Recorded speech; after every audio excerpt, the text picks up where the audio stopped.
Good morning, guys. Like I had said, please switch on your cameras. I've started the class officially. I would normally give a few minutes for students to join in, and then I start.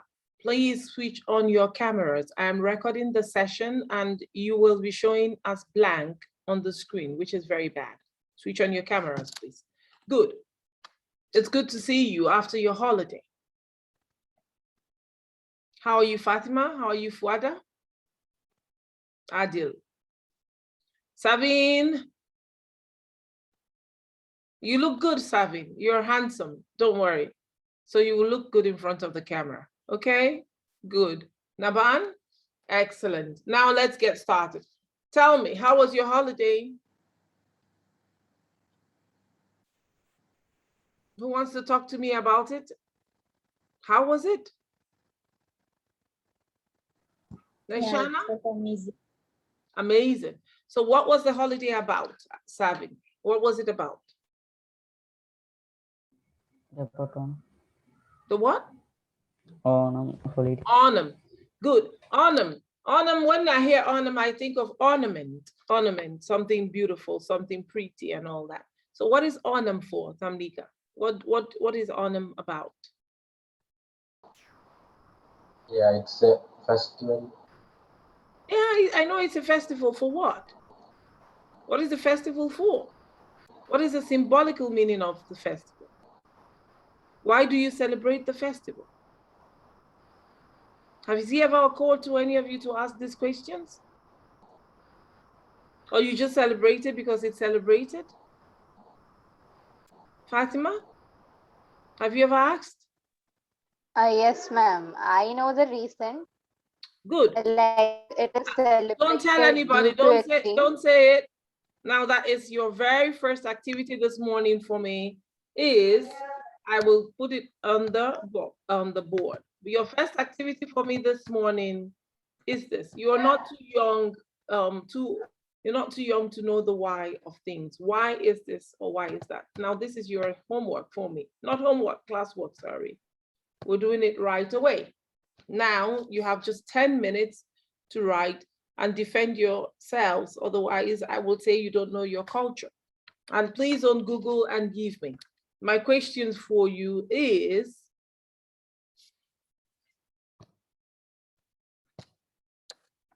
write a minimum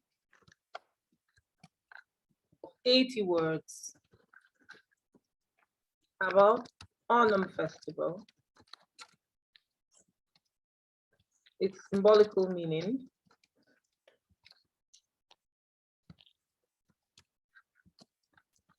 and how, symbolical meaning, sorry, how we celebrate it. You can exceed 80 words and part that I enjoy most. Good. That's a writing activity. So I'm going to time us. I will time you. You started at 8. I will time you to start at 8:40. So I'm giving you 2 minutes to brainstorm. 8:40, and I will stop you exactly at 8:50. Is that clear? Do you understand me? Yes. Yes. 8:40, and you will stop exactly at 8:50.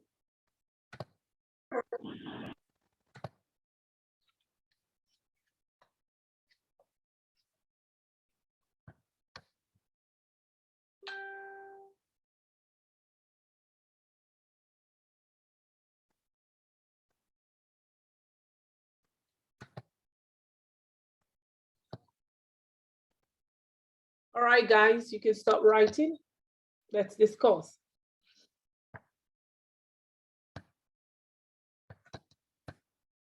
All right, excellent. Tamlika, I'll start with you. Read to us very quickly what you wrote. Onam is a festival which is celebrated in Kerala, and it is one of the major events in Kerala.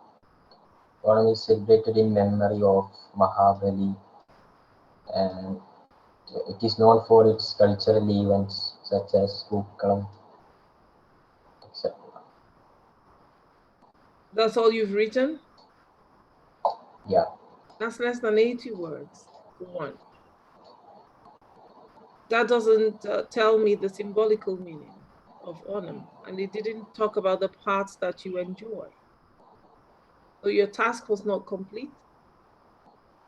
And if when you're doing, for example, English language test for fluency and proficiency, you will be given tasks like this, where you're supposed to put in 150 words and your writing time will probably be only 20 minutes. So you need to know how to think very fast on your feet. I can give you any topic. This is a topic that you already know about. It's a topic you're living with all your life, in the sense that every year you practice this. What I wanted you guys, why I'm pointing this out, I'm not Carolite. But I think it suffices for every single person to always ask the why. Why is this? Why are we doing that? What is the essence? It's called critical thinking. It's opening your mind, not just accepting the status quo, but asking why. What is it for? What purpose does it serve? And then it helps you to expand your scope. Thank you, Samdika. Yours is not complete. So I need you in your own time to reflect a little further. You know, you can ask your mother, you can ask your dad, you can do your own self-research, all right? Independent research. Naishana, can you read for me?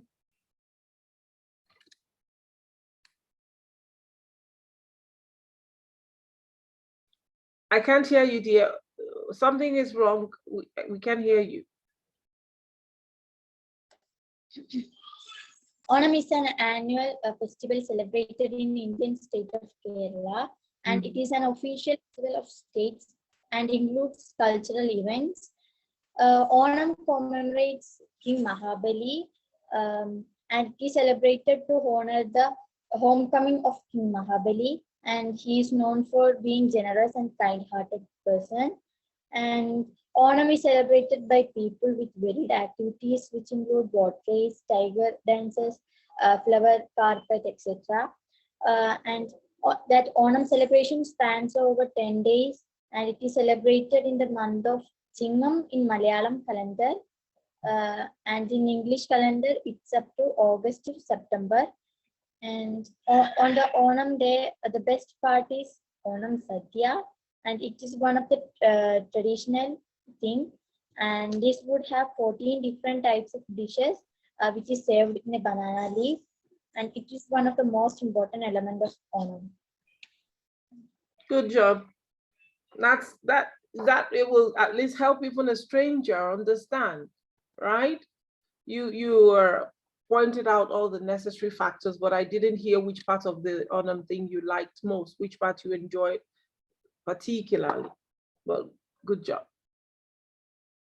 At least you exceeded the word count for one, and you mentioned all the necessary aspects.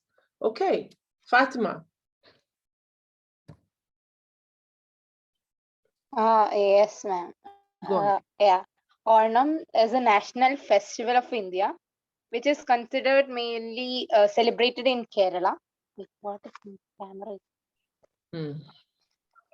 And it is all about a unique culture and tradition, and also it is considered like this traditions and culture. Like we used to put like once again. Let me. You made it point by okay. I'll start now. Okay, Onam is considered as a national festival of India, which is mainly celebrated in southern part of India, which is in Kerala.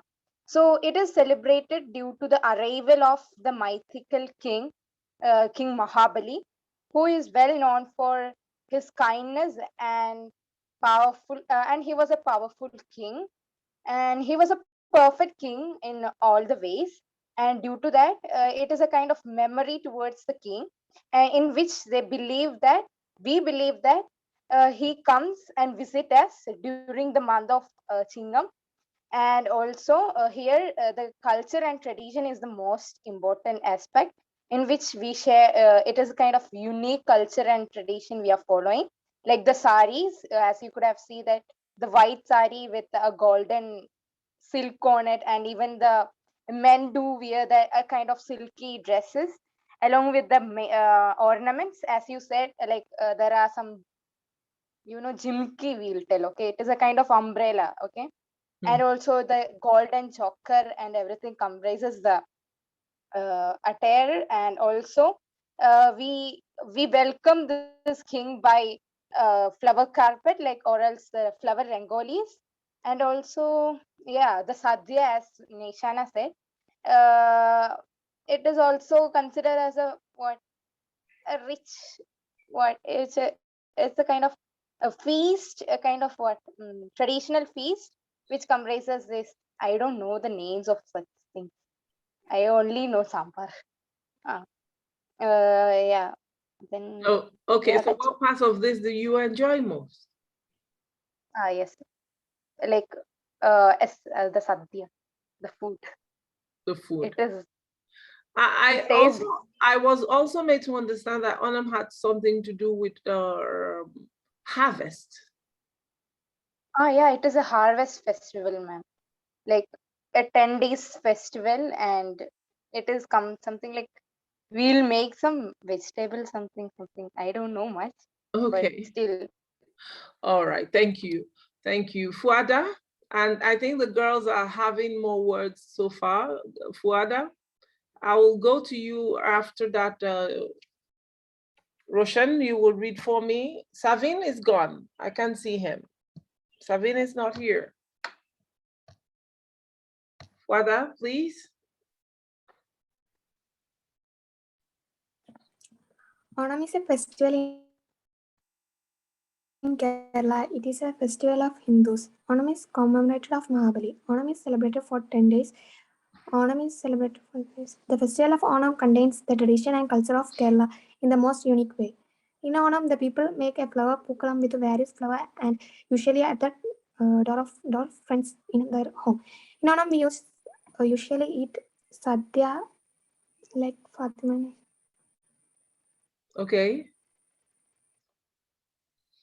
Now, what I'm trying to make you guys do is not only think very fast on your feet, but start being able to use your sentence structures. Next writing session I will give on the spot like this, I will make you probably, it'll be a letter writing to see how you are able to think fast on your feet and come up with your... Ma'am, sometimes your voice is breaking. Sometimes my voice is breaking. Fatima, is it breaking for you? No, ma'am, it isn't. So I think it might be from your own end. So like I was saying, what I am trying to make you do is to start thinking fast on your feet. During the exam, you're not gonna have time to go home and take the time, your Google Translate to look or whatever it is. You have to be able to come up with your ideas there and then. So this kind of exercise, we will do it frequently, right? So apart from writing and speaking, because when you are able to write, the four skills of language go together anyway: listening, speaking, reading, and writing. So for you to be able to be a good speaker, you also have to be able to write. The two go in hand. If you cannot write, then it's likely you're not going to be able to express yourself. Adil, can I hear you, please, what you wrote? Onam is the official state festival of Kerala.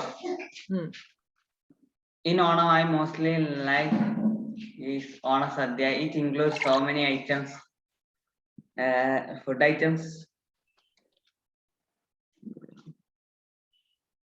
Sorry? Onam is 10-day festival. Now you're thinking, it looks as if you're just thinking of the thoughts right now, and you're using simple sentence structures, which will not work in an essay. If you write, Adil is a boy, full stop. Adil is 14, full stop. Adil plays football, full stop. Adil lives in India, full stop. You will not get a good score at all. You're supposed to read or write with mixed, complex, compound and simple sentences for you to get a very good score for your lexical resource. So please, I need you to start thinking this way. I am not asking you because I want to know about Onam. I've already done my research. I have friends from India. I am asking you, so two things, so that you're able to ask yourself why. If somebody out there, if you're outside your country, maybe you're living in Australia and you are doing this and someone asks you to please tell me about this festival. Why do you celebrate this festival? So you should be able to talk about your culture. The second aspect is to be able to write and write properly and coherently, something that people will follow through, understand, and appreciate. Okay, so that is the essence of the exercise. Now let's jump right into what we had started the previous session. We didn't finish. Okay, so some of you didn't get to read. That doesn't mean you've escaped me. Please, next time I will start with those ones who haven't read anything for me. Well done to all of you who have at least taken it very quickly and were able to write something meaningful.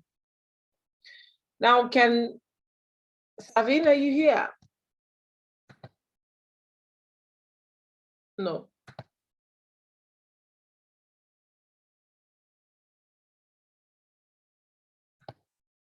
Ashfaq?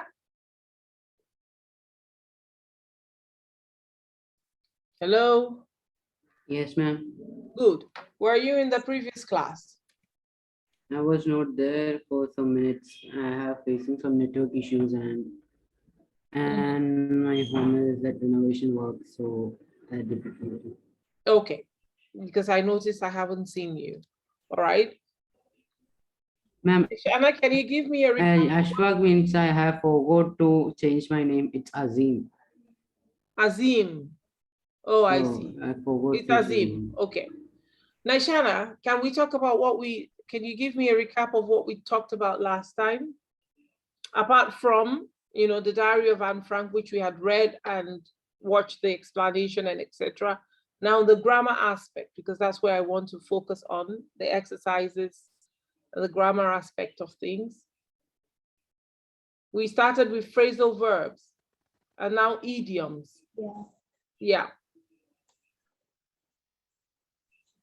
So we started the chapter and we started phrasal verbs and also idioms. Okay.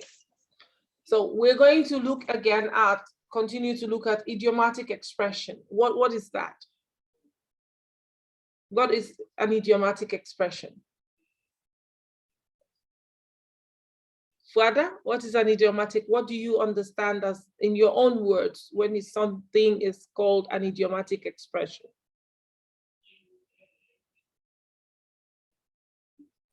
It is a group of words with particular meanings. Yeah, it have particular meanings. The meaning might not exactly be the same. The meaning might be hidden between the lines. The meaning might not just be the words, right?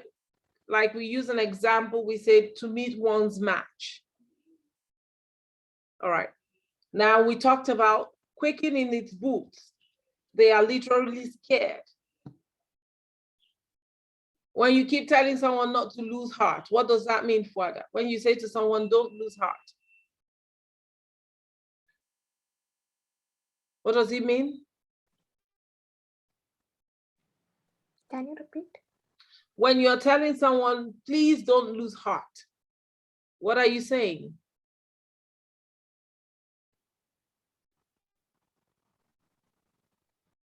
Fatima, when you're asking someone not to lose heart, what are you saying to the person? Not to lose the hope. Don't give up hope. Not to give up hope, to keep on being expectant, to keep on being hopeful that things will work out well. All right. Now she says, annoyed with me. Mr. Keeson was annoyed with me for ages, means for a long time. Of course, it couldn't be for ages, but that is to emphasize how much or how long he was upset with her.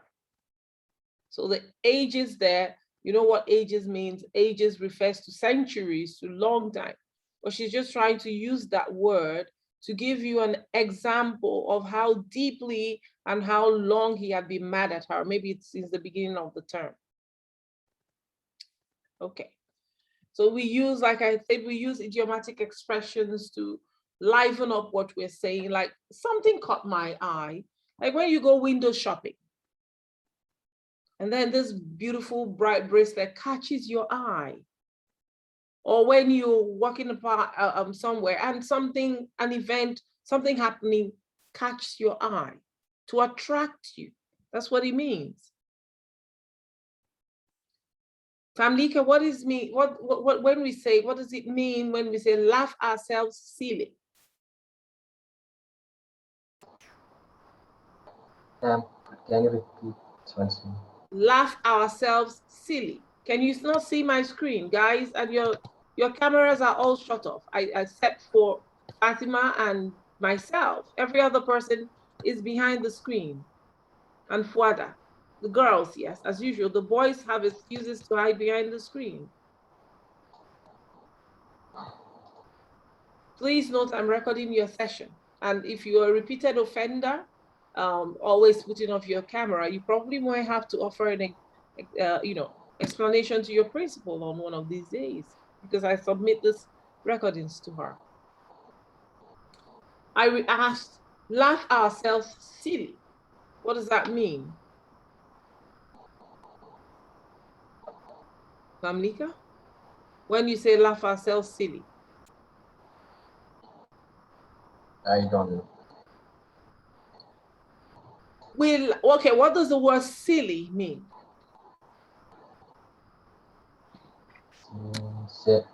Symbol. To be silly. To act in a foolish way. To act in a funny way. Do you have a dictionary? Yes. You have a dictionary? All of you? Yes. Good. Where is your dictionary at?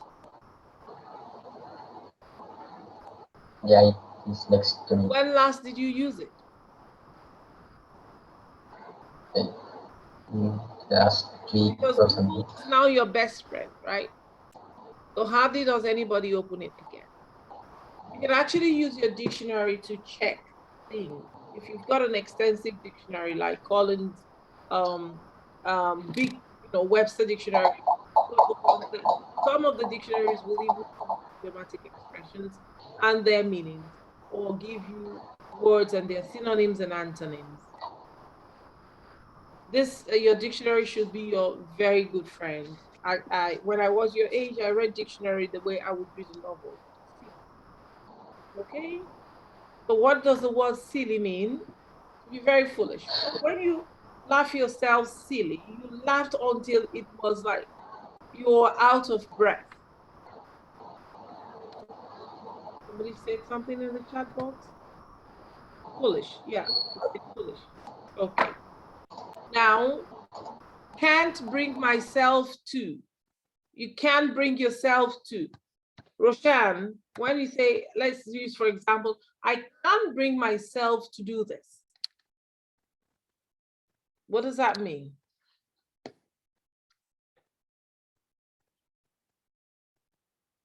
Roshan, I can't bring myself to. What does that mean?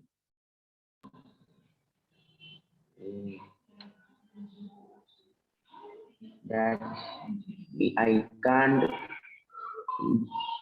take that unit. You can't take what?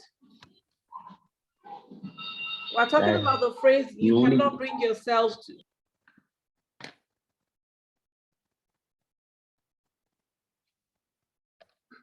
What does it mean?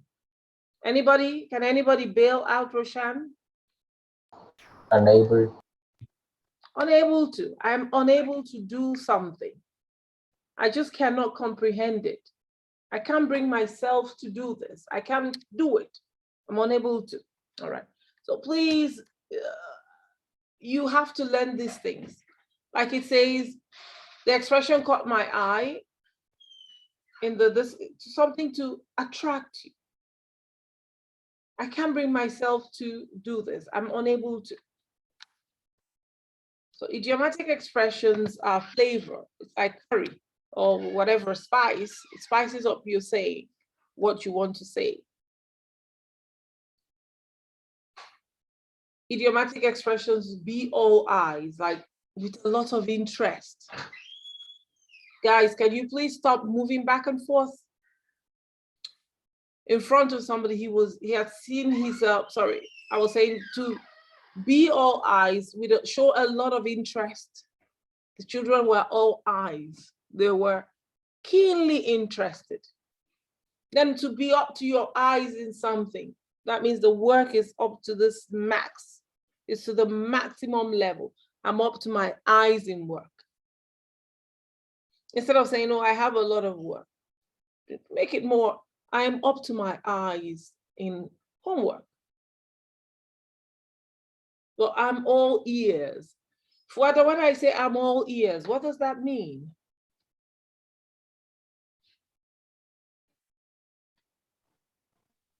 Fuada? I am all ears. What does that mean? Can anybody tell me?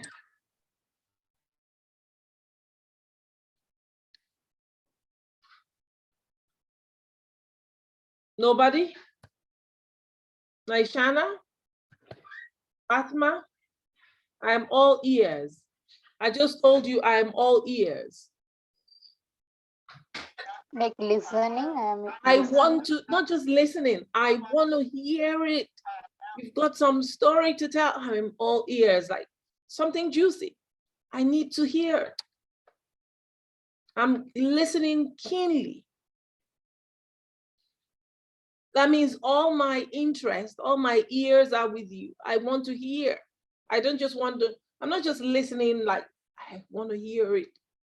Like, give me the juicy thing. Let's play a scenario. Something had happened, you went somewhere, something happened, unfortunately, I wasn't there. And then you said, Jacqueline, can you imagine what happened today? And I'm like, I said, well, I'm all ears. I heard some interesting stuff happen. So every atom of me is interested to hear what you've got to say. That's it. All right. So idiomatic expressions, you can hear things, not to lose heart, don't give up hope, break somebody's heart. Can you actually break someone's heart physically? No. It's an idiomatic expression, something dear to your heart, something you cherish, something you value, right? From the bottom of your heart, what does that mean? You're giving it with all your joy, with all happiness, with all, good feelings from the bottom of my heart. I thank you. So it means I appreciate you so fully. Because the heart really, where's the bottom? Have a stone heart, to be very strong, mean-spirited, unforgiving, etc. Have a heart. Now, what is the difference between have a heart and have a heart of stone?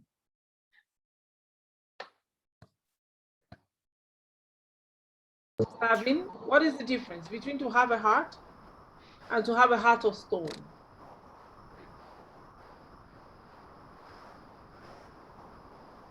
Sabin.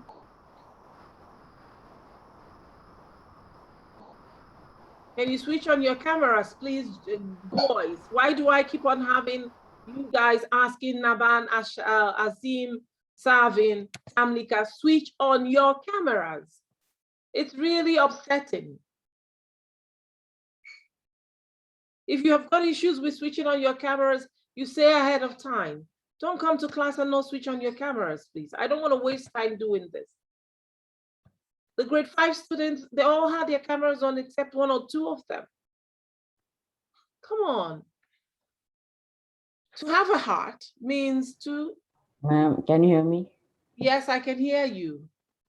Yeah, I have severe network issue. You can see I think half an hour I was not in the class. Okay, can you repeat the question? I said, what is the difference between having to, when they say he has a heart and then he has a heart of stone? Yeah, when he have a heart means he's a good person. Yeah, nice, kind-hearted.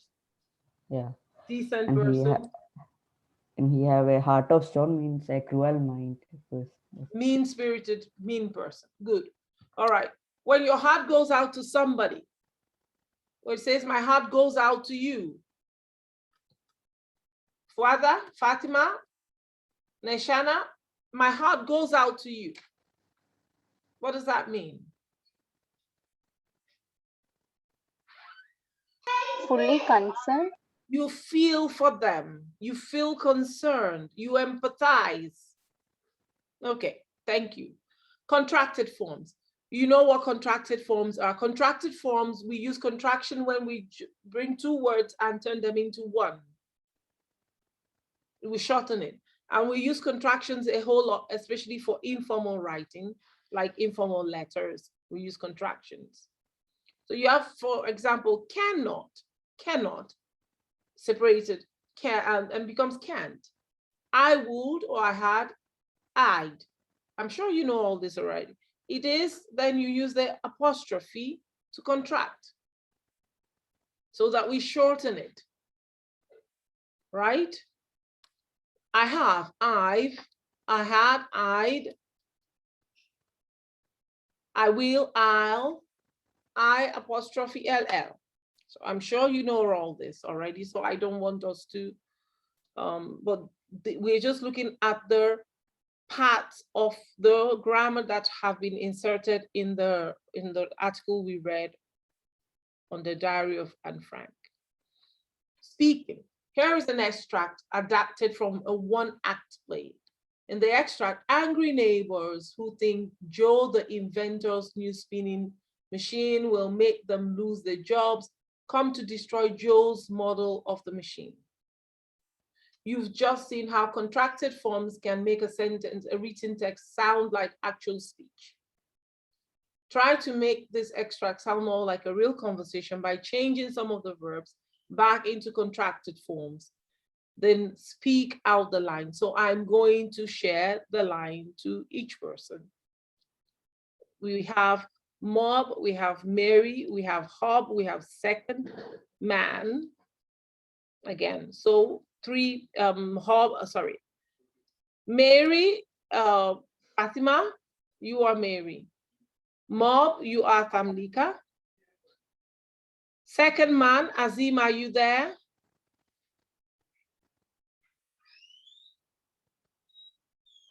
Azim, are you there? Roshan, are you there? You're a second man. And then Hob. Fatima, have I given you? I've given you Fatima, right, Mary? Fuada, you are Hob. Sorry? I am which one? Hami? Roshan, what did you say? Roshan, your second. Mob. Harry. Mob, Famnika, I think you are Mob, right? Yeah. Yeah. Go ahead. Okay. Now, where is your husband, mistress? Okay. Mistress. In his bed, he is sick and very. You would not harm. You wouldn't. Now you have to contract. You wouldn't. So the would not will be wouldn't, right? Harm him. When you contract, you're not going to say it full. You would not. You wouldn't harm him. Okay, good. Hob. We are going to smash his evil work to pieces. Where is the machine? All right. So which word are you going to contract there, Hob?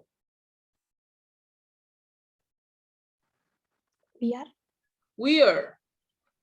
The contraction is we're, okay?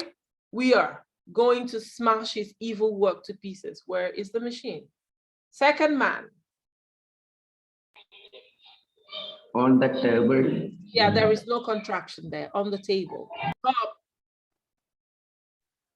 Then here is the end of it. All right. And now for your husband. Yeah. And now for your husband. Mary. Neighbors, he is a sick, No, man neighbors, and almost. neighbors. Neighbors, he's a sick man and almost a cripple.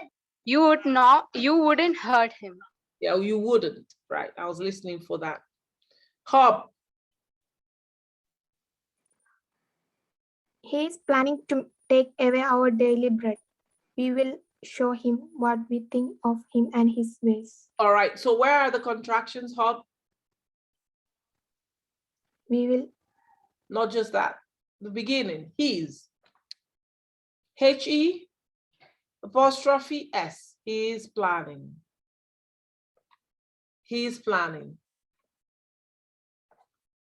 Not very often used, but and then will. Right. Okay. Mary, last one. You have broken his machine. You have done enough. You've broken. So that's a contraction. You've, right? How do you contract it? Fatima? U-V-E, like you. Yeah, you apostrophe V-E. You've broken his machine. You've done enough. All right. So if you're given passages and you're asked to put contractions, you should be able to do that. Now, rounding up on the writing, like we had spoken about diary, why should we keep a diary? You know what a diary is and how to keep one. Can you keep a diary for a week recording your events? What do you use it for? Have you ever done it before? And all that. I had asked that question at the beginning. You may share your diary with your class if you wish to, or use following hints. Now, this is supposed to be an activity, which we don't necessarily have to get into. Your diary is private. Of course, you write as if you're writing for someone else. Present your thoughts in a convincing manner. This is just supposed to be an activity. I don't think I want us to get into that as it is right now.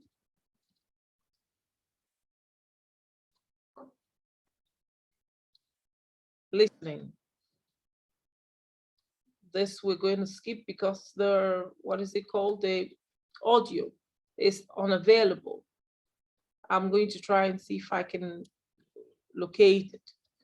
Now, what have we done in the lesson for Anne Frank? What we've done, we've read the diary, we've read an excerpt of her. We have seen her, at least we've got to understand a little about her biography, who she is or who she was, about her family, how she died, and a little excerpt of her class experience, how she loved her grandmother, and those bits and pieces, right?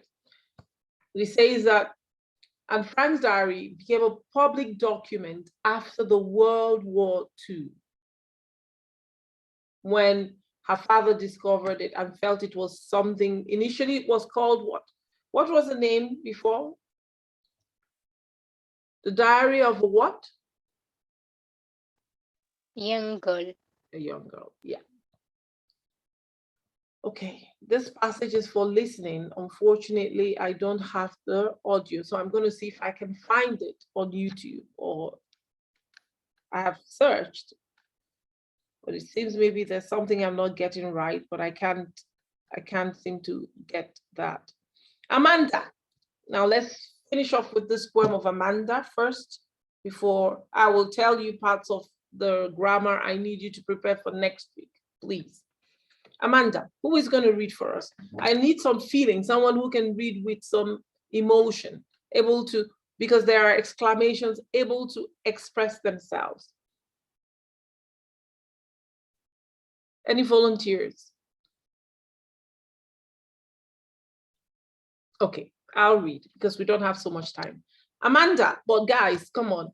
I need you guys, the more you read, the more you do, the more your fluency, pronunciation, elocution, ability to express yourself. So you shouldn't be afraid to volunteer when I ask for volunteers. Otherwise, I'll simply tell someone to read. But I also want you to do it voluntarily. Amanda, when you see an exclamation mark, what does that signify? A high note. Exclaim. To exclaim means to like say, yay, wow. You understand? So the name Amanda with an exclamation, right? Every child feels that she is controlled and instructed not to do one thing or the other. That's what parents do. Don't do this, stop doing that. Would you know, have you done this? Have you done that? Etc. You too may feel that your freedom is curtailed. Curtailed means what? To shorten.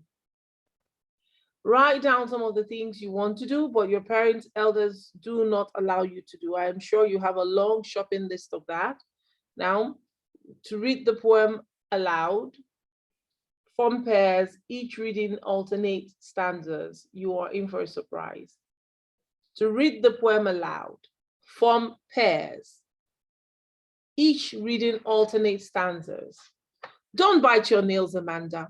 Don't hunch your shoulders, Amanda. Stop that slouching and sit up straight, Amanda. Did you finish your homework, Amanda? Did you tidy your room, Amanda? I thought I told you to clean your shoes, Amanda. Somebody said something in the chat box. It's Amanda, not Amanda. No, the A is not expressed. Amanda. Okay? The A is not elongated, Savi.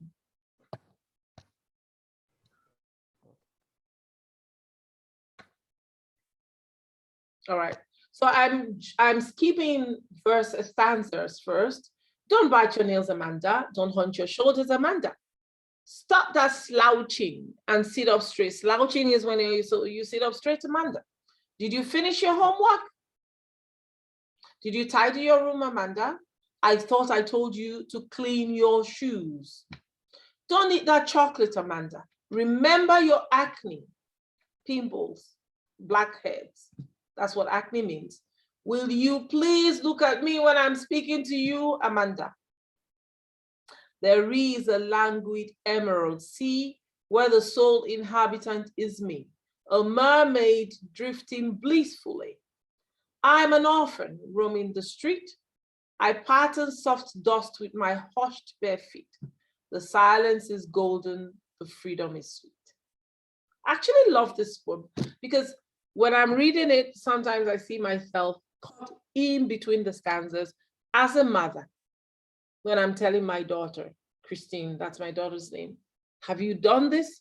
Have you finished your homework? What are you doing? Are you playing games all day? Are we not going to, consistently? So I see myself as a parent on one side, and I also see myself having been on the receiving end when I was a child. Now, I would like you to reread this, reflect on it. We will actually discuss this poem and see what are hidden, the words that are hidden between. Now, stop that sulking at once, Amanda. You are always so moody, Amanda. Anyone will think that I nagged you, Amanda. I am Rapunzel. I have not a care. Life in a tower is tranquil and rare. I'll certainly never let down my bright hair. There are words there. Get to know the meaning. Please read this poem again, because the next class we will start with a discussion of this so we can move on to other things. Now you have thinking about the poem. These are things to reflect on. How old do you think Amanda is?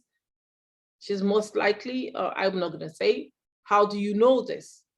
You will also tell me how you are able to determine her age. Who do you think is speaking to her? Why are stanzas 2, 3, 4, and 6 in parentheses, in brackets? Who is the speaker? So go through these reflections, okay? Please. It will make our next class a lot more interesting if we're able to just move to discussion straight.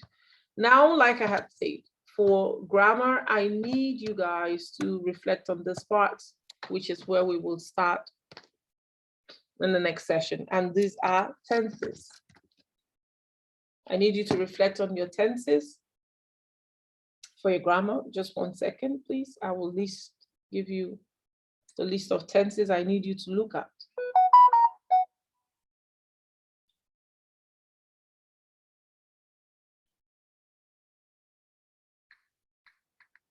Do you have another class after mine? Yes. Yes, Victor's class, right? You have Victor. So just give me a minute. I will list out the tenses I want you to look at, please. Can you write down your present tense? Simple. The present tense. Then you have the continuous tense, which is the progressive and imperfect continuous tense.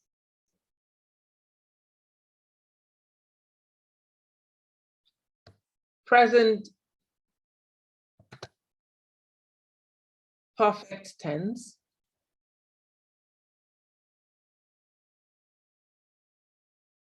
Perfect continuous tense. Past tense. You have the past simple tense. You have the past continuous tense under the past tense. You have the past perfect tense. And then you have the past perfect continuous tense.